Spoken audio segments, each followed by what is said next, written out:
change when it mattered most in the fourth quarter. Can you talk about that? Man, we talk about finishing all the time, man. One thing we struggled with last year in this ball club was finishing ball games. That's something we did today, and that's something we pride ourselves on this season. Talk about their approach, their running game, and the challenges it presented you with today. Oh, man. That running game is something serious. We knew they were coming here with a plan to beat us. We knew they were coming here and run the ball. We knew they were going to make plays, but at the end of the day, we knew we had to stop them, and it was going to go through the defense to win the ball game, and that's what they did do today. That second half was big boy football, wasn't it? Correct. It was a big boy game. And like I said, man, it's a man's game, and the men showed up today. When you play a Power 5 team like that, is it an extra special win? I mean, not necessarily it being a Power 5 team, just being a big game. I mean, for us in this program, I mean, something that this program has always done was win big games, and that's something that we did today. They changed their formation second half. They went to that tight double wing. Right. There was 22 guys within 6 yards of the ball. That was ridiculous, like a phone booth, wasn't it? Absolutely. We know they were coming here with a plan, run the football. I mean, that was one of the information that we studied as well. So, I mean, they hit us with some things early, but eventually when it settled down and we got courses on the sideline, we all got it worked out and we came out with the victory. You went down with an injury. Coach said, after you got checked out, you said, "You're not keeping me off the field." What do you have to say about that? Absolutely not. I mean, one thing I told this ball club, I would never put on this ball club.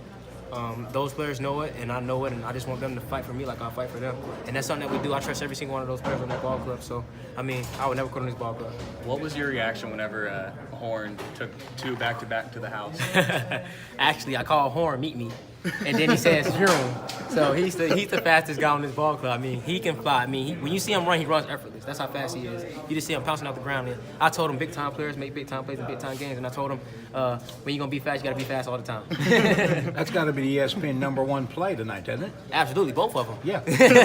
And the first one he almost broke, too. Absolutely, man. He supposed to have 3, but he had to end up having 3 touchdowns today. So that was a big ball game for him, especially being a freshman coming in and doing that. Mother Nature hasn't been kind to you. Hurricane Irma last year, and now you have to go to 6 a.m. practices. How much did that throw things off this week?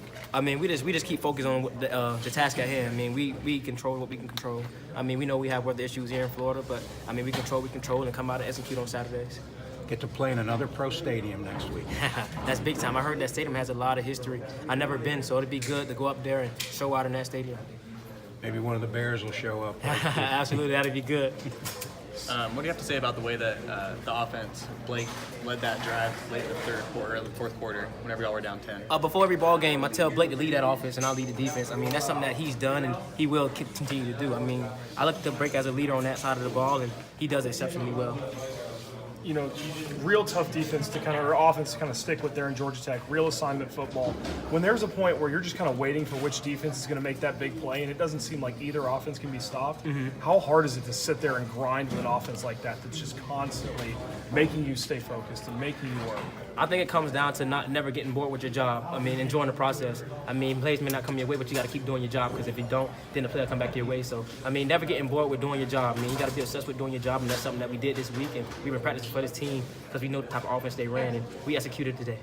It would have been real easy to quit on that last play and let them score. How important was it not to let them get that last touchdown? Like I said before, I mean, something that we pride ourselves on is finishing ball games, and that's something that we struggled with last year and we want to build on this year. So finishing that last play is something big that we wanted to do here, and we got it done. Only 5 penalties today. Were you pleased with the discipline? That's another thing. I think last year we were the most penalized team in the country last year, so Coach Strong emphasizes that a lot. I mean, this year we've done pretty good with that, so we're taking steps forward. On the interception, did it seem that ball just hung in the air forever? Absolutely. I had to make sure I caught it. So I had to make sure I caught that ball. That ball hung there. That was a big interception for us, inning and a half. What about your stop at the goal line, too? Were you diving in, stopping right at the 1 yard line? You were fired up at the end right there. Absolutely. Putting it all on the line for this ball club. I told this ball club, like I said earlier, I would never quit on this ball club. I'm going to give it all I got every Saturday. And that's something that I did today.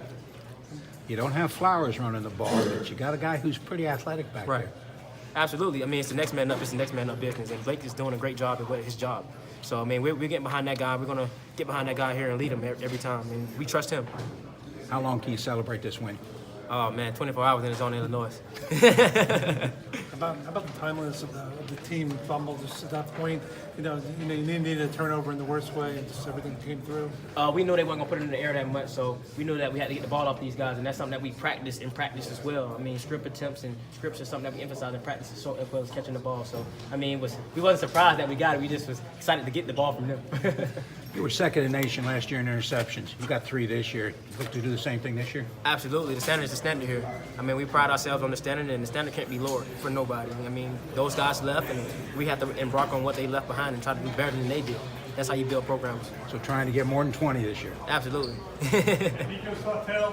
Thank you. Thank you. Thank you all.